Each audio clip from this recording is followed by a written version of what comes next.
Hello there, and welcome to another Starfield review. In today's video, we're going to be taking another look at a subscriber ship build. At least I hope they're a subscriber. They're one of my friends, Mr. TJ Gangzta, as he goes by in the online spaces. TJ, if you're not my sub, I'm going to be very saddened. But anyway, so this is a ship he made called the Nightingale.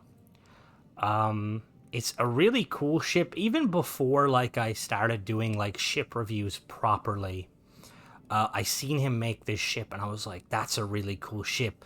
You gotta send me pictures of said ship so I can do a review. And eventually I got him to, send me pictures and stuff. He's an old man at this stage, he's has hard difficulties making stuff on the interwebs. Anyway, it's a really, really cool ship. His kind of idea behind it was making a kind of a general purpose vessel. It was based. He made it out of the Freestar Ranger vessel, which is kind of funny because some people might say that's sacrilege, because to a lot of people that is the best ship in the game. But I think he did a really good job of it, and I think it looks really cool. It kind of gives that Varun style almost, weirdly. I know that wasn't his intention, but it's taking the Stroud design and kind of twisting it. But anyway, stat-wise, it's got a fuel of 140. Now, keep in mind, the stats of this ship are going to be quite low, just because when he made this ship originally, he was quite low in the game. It's got 140 fuel. That's kind of a low amount of fuel. We could definitely upgrade that when we do a kind of a teardown. We'll do an upgrade, potential upgrade path. It's got a hull of 902. Yeah, that's 902. I'm slightly blind, which is really good for an A-class vessel. This thing is clearly able to dance and dogfight. And it's got a cargo capacity of 22,080, which is an awful lot of cargo for this vessel, which is really nice. It's definitely a really good general purpose vehicle, or vessel. It's got an A-class reactor, 29 power, which is quite nice. Not the best reactor, but it gets the job done. It's got a crew of 4 because he didn't want to do a control room. He wanted to opt for living quarters just because he likes to have friends, I suppose. It's got a low jump range of 16 light years, which isn't too much of a problem with the current fuel, but you could definitely upgrade that. It's got an A-class shield, 760, which it's a shield that I haven't seen much use. I'm not sure if it's only on the Freestar Ranger. I can't think of the name. It's not called the Starhawk, because that's another ship. It's Star something. But yeah, I'm not sure if it's unique to that. It looks like the Vanguard one, but it's not black. And then for weaponry, he went with a pair of laser weapons mounted on the top, like so. And he has a pair of EM mounted underneath, and then he's got 2 missile pods mounted on the side of the winglets. So if you are to make this ship, its value is around 260k, which if you can make most of this at the Freestar, or at the Stroud Eklund station. I don't think there's anything that's not Stroud Eklund. But yeah, let's go take a look at it. So here's the vessel here, really cool. I really love the shape. It kind of makes me think of a mix of the Batarang. And it also kind of reminds me of me and TJ were kind of saying this, we're both Stargate fans, and it kind of looks like a kind of the Goa'uld, the glider, but a kind of a bigger version. And there's also, TJ also says it reminds him of a ship from Star Wars, but he can't remember. But yeah, no, it's very cool all the same. So in we go. In the back, or he's got a one with a Hope Tech hangar bay, or cargo bay. Very nice, a lot of space. You can, nothing in there. So up we go. I like the name choice also, the Nightingale. It kind of it reminds me of the faction from Skyrim that kind of skirt on the line between good and bad. So you've got this living quarters here where your crew can sleep. 4 beds there, and we've got a galley that functions, which is really nice. Got the docking port on the top there. 2 windows that look out. Very nice views. Extremely nice. And then if we head this way, hello, Cora. we have the bridge, which I really like this bridge. I don't think he chose this bridge.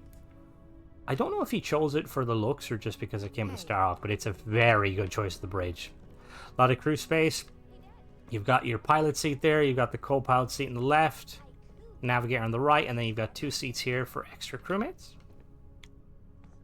Alright, well, you guys talk about a haiku. I'm gonna close the door.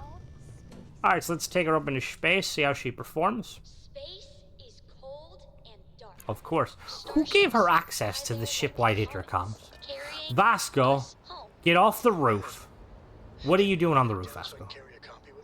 I'll copy down too. Alright, hold on, You know Vasco. how you lose things. I still don't know how Is you he lost actually that gonna picture just, of like, Bubbles get the launched? comet-eating bunny. We have victim. Oh, yeah, Vasco, hold on.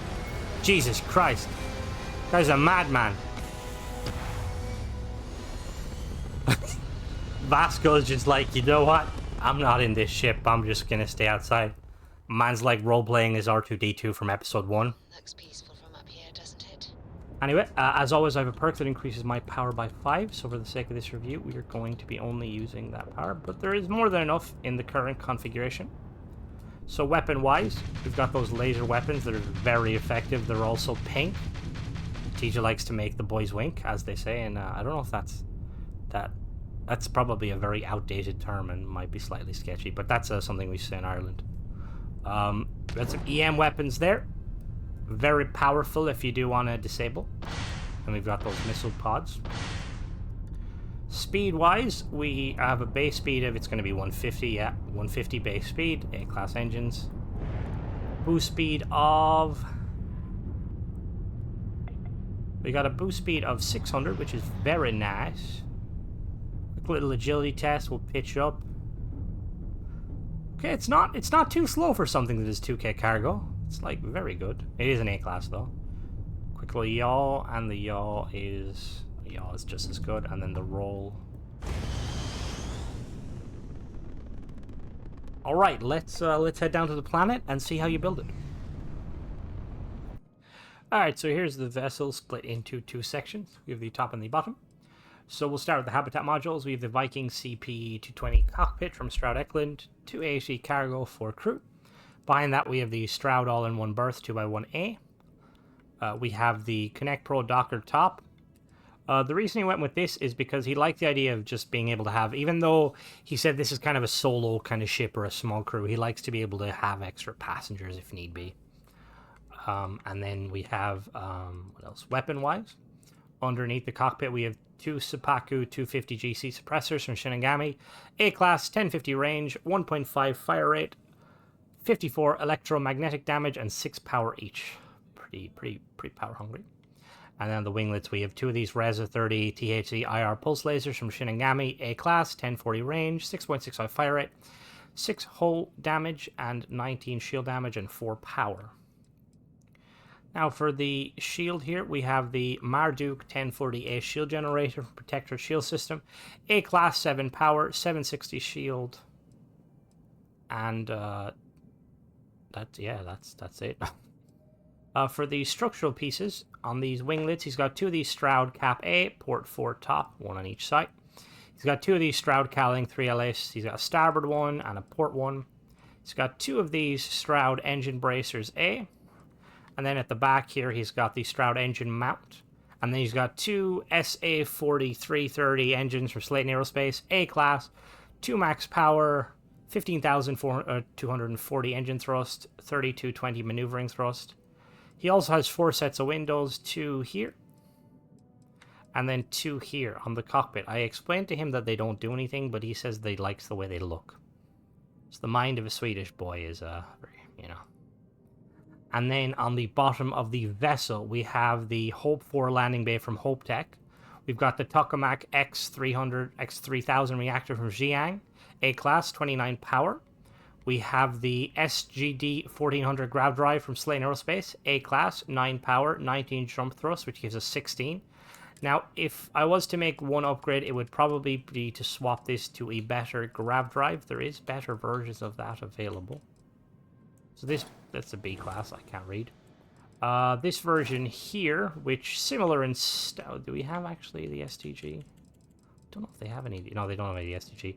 So we could swap out this bad boy here for that one, and it would give us 23 as opposed to 16, which is still good. He's got 2 of these weapons here, 2 of these Infiltrator SCO2 missile launchers from Horizon Defense, A class, 4875 range, 1 fire rate, 68.25 hull and shield, and 3 power. And these are mounted on some Hope 6 landing bay from Hope Tech. They're landing thrust of 2. They're mounted on each side there. And then we have 2 of these Shroud Cap A's, port forward on the bottom. Got 2 of these M20 Ulysses Helium-3 tanks, 70 each there. We have 2 ACU Lander 11 landing gear, port and starboard from Stroud Eklund, 2 power. 2 of these 30T Hauler cargo holds from Sexton Shield System, 1,000 each, which is very nice. And then finally we have 2 more of those engines. Now, in order to put it together, it's a pretty simple kind of configuration, as you can see there. The bottom slots to the top, so we're going to... Oh, whoops. Apparently we can't. This is not connected together.